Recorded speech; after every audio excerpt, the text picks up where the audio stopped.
ማውራት እስከምደርሻለሁ እንዴት አድርጌ ነው እቺ ልጅ ማውራት? አሁን እኔ አሁን ምን አይነት ነው ውስጤ እኮ እንትን እያለ ነው። አሁን ደግሞ ድንገት አንቺ ይዘሽልኝ መጣሽ። እግዚአብሔር አምላክ ይባርክሽ፣ ተባረኪ። አሜን። እሺ አሁን ምን ይመስልሻል? ምንድን ነው እንዴት ነው አሁን የምናደርገው?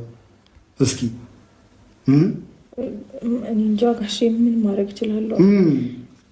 እንትን ጨርሻለሁ ማለት ነገር ሄድ ስለሆነ እንትን የት ነው የምትሄጂው? ካናዳ ልትሄድ ነው። ሰበር ዜና፣ የሰዓቱን ዜና የማሰማችሁ እኔ ሳምሪ ከየኔ ፍቅር ላቭ ዩቲዩብ ቻናል ነው። እስከ ዜናው መጨረሻ ድረስ አብራችሁ እንድትቆዩ በአክብሮት እየጋበዝኩ፣ እንግዲህ እዚህ ጋር እንደምታዩዋቸው ጽጌና ሩታ እንዲሁም ጋሽዬ ይገኛሉ ማለት ነው። በነገራችን ላይ ለጋሽዬ ስንት ፐርሰንት ትሰጧቸዋላችሁ? የድራማውን ጠቅልል አድርጋችሁ የሁሉንም ተዋናዮች ፐርሰንት መጨረሻ ላይ ስለምናስቀምጥ እኔ ጋሽዬን አንደኛ ብያችኋለሁ ማለት ነው። ሰላም፣ እንዴት ናችሁ? ውድና የተከበራችሁ በመላው ዓለም የምትገኙ ኢትዮጵያውያን እንዲሁም ኤርትራውያን ቻናል ቤተሰቦች እንዴት ናችሁ? እግዚአብሔር ይመስገን በጣም ሰላም ነኝ። በያላችሁበት ሰላም፣ ፍቅር፣ ጤና እመኝላችኋለሁ። ፈጣሪ አምላክ ሀገራችንን ሰላም እንዲያደርግልን፣ ህዝባችን ይጠብቅልን። ሁላችን በየሃይማኖታችን እንጸልይ እያልኩኝ እንደተለመደው ይህን ቪዲዮ ስትጀምሩ ላይክ፣ ሼር፣ ሰብስክራይብ በማድረግ ሰብስክራይብ ስታደርጉ የደወል ምልክቱን በመጫን ቤተሰብ ትሆኑ ዘንድ በአክብሮት እየጋበዝኩ የተሰማችሁን ሀሳብ አስተያየት በኮሜንት እንድሰጡኝ እያልኩኝ እንግዲህ ዛሬ በጽጌ ቤት እውነት ለመናገር አልጠበቅኩም ነበረ። እንደዚህ አልነበረም የገመትኩት። በጽጌ ቤት የአየር መንገድ ነበረ፣ ግን ደግሞ እናቴ እነሱ አራዳ ናቸው። ነገ የአየር መንገዱ የሚለቀቀው በሩታ ቤት ነው ማለት ነው። ዛሬ እንግዲህ ነገ ነው በረራዬ ብላለች ሩታ። ጉዞ ወደ ማነው ስሙ ቡታጅራ እና በዚህ አጋጣሚ ሳልናገር ማለፍ የምፈልገው ነገር ቢኖር እንግዲህ ሩታ ጋሽዬን ስታገኝ ለመጀመሪያ ጊዜሽ ነው። እንደው ሲቀጥል ደግሞ ትልቅ ሰው እንደመሆናቸው መጠን እንዳለ ኮሜንቱ ደስ የሚለው ነገር መነጽር እንዴ! ምን ነው እናቴ ጨዋሉ ጨዋ አይደለም እንዲያሳደገሽ ምን ነው በዚህ ልክ? አንደኛ 8 ቀን ሆነው በጎቹ እንዴት ነው ብር መላክ አቁማቸዋል እንዴ? መነጽሩ በጣም አርጅቷል እና ይቀየር። ኦኬ መነጽሩ ይቀየር። ሲቀጥል ደግሞ ትልቅ ሰው አጠገቧ ሲሆን እንግዲህ አንዳንድ ያልተለመዱ ነገሮችን ማንሳት እንዳለባት ምከሯት። ያው እኛም መክረናል በቻልነው መጠን እና ትልቅ ሰው እያለ መነጽር በፍጹም ነውር ነው። ይሄ ሐኪም ያዘው መነጽር አይደለም መቼም የጌጥ መነጽር ነው። ሌላው ደግሞ በጣም ያደነኩት ነገር ይኖር የጽጌን አለባበስ ነው። ትልቅ ሰው ፊት መሆኗን ስለተረዳች እንደምታዩት ይሄ የፈረደበት አንድ ፎጣ አለ። እሱን ትጎትታለች ባገኘችበት አጋጣሚ።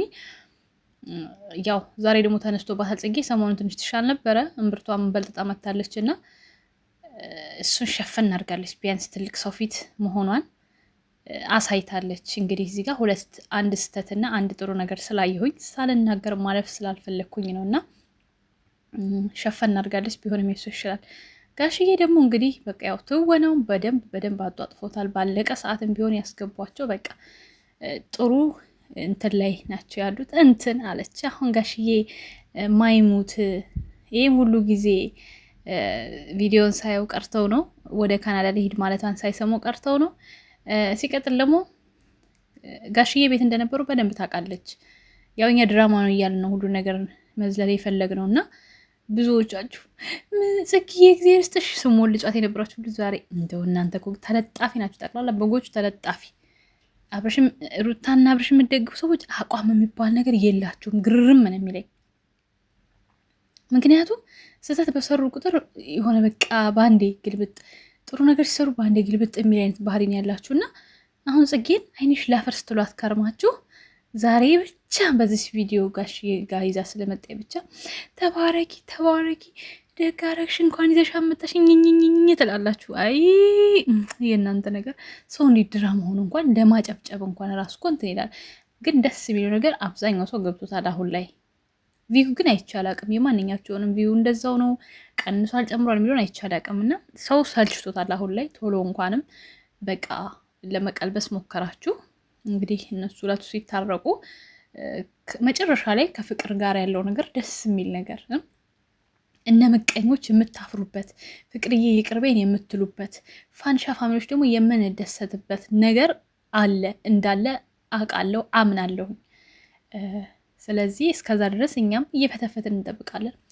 እናንተ ግን ምንድን ነው የምንፈተፍተው? አሁን በቀጣይ እኔ እኮ ያስጨነቀኝ ነገር እሱ ነው። ምንድን ነው የምንፈተፍተው? እስቲ ዩቲዩበሮች ዱአ አድርጉ ደግሞ ሌሎቹ እንዲናጩ ማለት ነው። መቼም ፍቅር አይወድለትም ይሄ ህዝብ። እንዲናጩ አድርጉልን። እነሱ ካልተናጩ ቡታጅራዎች ናቸው ደግሞ። ሌላውማ አማራ ክልል ስንቱ እየተናጨው ማን ቼክም ማናረጋቸው። በነገራችን ላይ በዚህ አጋጣሚ ማን ነው ልጅ ቶፊቅ መቼም የማታውቁት አትኖሩም ብዬ አስባለሁ። እና ችግር ላይ እንደሆነ እንግዲህ ከማሪና ሰምተናል። እግዚአብሔር ከችግር ያውጣው፣ ነገሮችን ያስተካክልለት። ለማንም ሰው ማንም ምንም ቢያደርግ ክፉ ነገር መመኘት ተገቢ አይደለም። የሆነ ነገር ስናይ ልንተች ልንናገር እንችላለን፣ ግን እኔ በበኩሌ ክፉ አልመኝም እና እግዚአብሔር ካለበት ችግር እንዲያወጣው ሁላችሁም ሙስሊሞች በዱዓችሁ፣ ክርስቲያኖች በጸሎት አስቡት። እውነት ለመናገር ወንድማችን ነው፣ እንደ ማንኛውም ሰው ሚዲያ ላይ የምናውቀው ሰው ነው። ግን ደግሞ ሰው በድንገት ሄዶ ትውልድ ሀገሩ ላይ አጋጣሚ ሲጠፋ ወይም ሲቀር በጣም ያስጨንቃልና በዛኛው ቻናሌ ብቻ ነበር ይሄ ቪዲዮ የሰራሁት፣ በዚህኛው አልሰራሁም። ብዙ ሰው በዚህ የሚያውቀው ይኖራል ብዬም ስላላመሰብኩት ነው። እና እግዚአብሔር በሰላም ለቤቱ ለሀገሩ ማለት ለሚኖርበት፣ በእርግጥ እዛ ሀገሩን ሄዶ እንትን ያለው ግን ምን ላይ እንዳለ እንኳን አይታወቅም። ማሪና እንደተናገረችው እና በጣም የሚያሳዝነው ያው እንግዲህ በዚህ ዘመን በሰላም ወጥተን በሰላም መግባት በጣም ይከብዳል። እንዲሁም ደግሞ ትናንት ህይወቷ ያለፈው እንግዲህ እኔ እንኳን አላውቃትም፣ ግን ቲክቶክ ላይ በጣም የሚገርም ህዝብ ነው። ግን እንደው እኛ ህዝባችን ግን ይገርማል። ፎሎወሯን ኦቨር አረጉት። በአንድ ቀን 80 ምናምን ሰው ፎሎ አረጋት። እንግዲህ ከሞት ተነስታ እንድታያቸው ይሁን አልገባኝም። እኔ አካውንቱ ምን እንዲደረገው ወደ ተዘጋኩ አካውንቱ እና ለምን ለነገሩ ገና የህይወቷ ማለፊያ መንገድም ስላልታወቀ አካውንቱንም ሰው ሊጠቀምበት ይችላል ወደፊት። ግን በጣም የኛ ሰው በቁም እያለ በተለይ አንድ ጓደኛ ነኝ ባይ 400 ምናምን ሺህ ፎሎወር ያላት ዛሬ የተጻጻፉን ቴክስት ስታወጣ ነበረ እና በጣም ነው ያዘንኩት። ቲክቶክ ላይ ማለት ነው። ሰው እንደዚህ ተስፋ ቆርጦ ተበሳጭቶ ሲነግራችሁ ጊዜ ሰታችሁ አዳምጡት። እውነት ብትችሉ አገኙት። በቃ እንደዚህ ግን እኔ ሴራ ነው ይመስለኝ። ምንም አልታየኝም የእሷ አሟሟት። ራሷን በፍጹም እንደዛ ቀን ለደስታ ሸበርቆላ ማታ ራሷን የሚያስጠፋት ነገር ይኖራል ብዬ አላምንም እኔ። እና ደሞን ያውጣላት እግዚአብሔር። ግን ደግሞ ሰው የሆነ ነገር ሲጽፍልን መጠርጠር እንዳለብን፣ የሆነ ነገር በቃ ማገዝ ካለብን ማገዝ።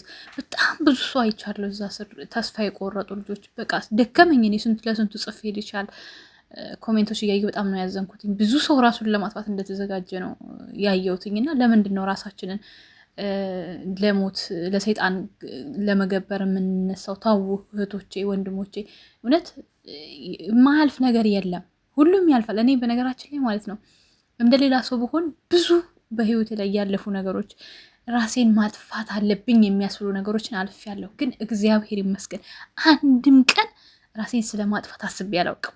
ያልፋል ነው የምለው። ተመስገን። ይሄም ያልፋል እያልኩኝ እዚህ ደርሻለሁ። አሳልፎኝ እንደ ሰው ቆም ያለውኝ እግዚአብሔር ይመስገን። ገና ከዚህ በላይ ደግሞ እድሜ ከሰጠኝ እግዚአብሔር የተሻለ ነገር ሰጥቶኝ አምናለሁኝ።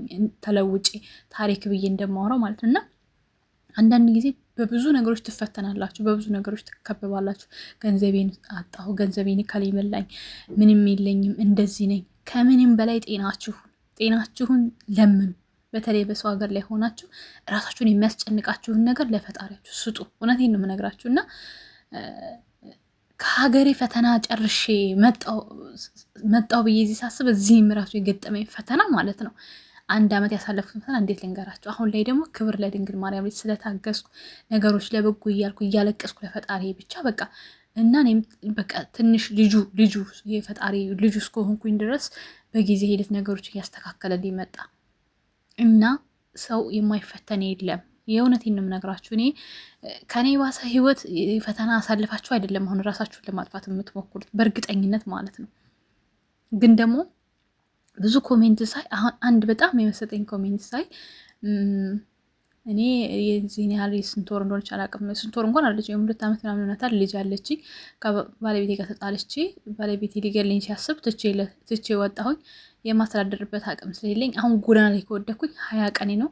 ልሞት ሁላ አስቤ ነበረ። ግን ደግሞ ለልጄ ስል ቆየሁኝ ብላ ውስጥ ገባሁኝ። አካውንቷ ላይ ምንድን ያለው ብዬ ገብቼ ሳየው ልጇ ስታሳዝን እንደዚህ በሸራ ጥላ ምናምን በቃ እንዳለ ቪዲዮውን ሪል ላይፏን ነው የምታሳየው። አሁን እንደሱ አይነቷን ፎሎ አድርገን ብናበረታታት ቢያንስ ተስፋ አላት፣ ተስፋ ይሰጣታል። ገባችሁ? አሁን ደግሞ በዚህ አጋጣሚ ሚዲያው ጥሩ ነው፣ ጥሩንም መጥፎንም ነገር ወተን እንድንተነፍስ ያደርገናል። እና ተስፋ ቆርጫለሁ ብሎ ደግሞ ቪዲዮ በሚሰሩ ልጆች አትሳቁ።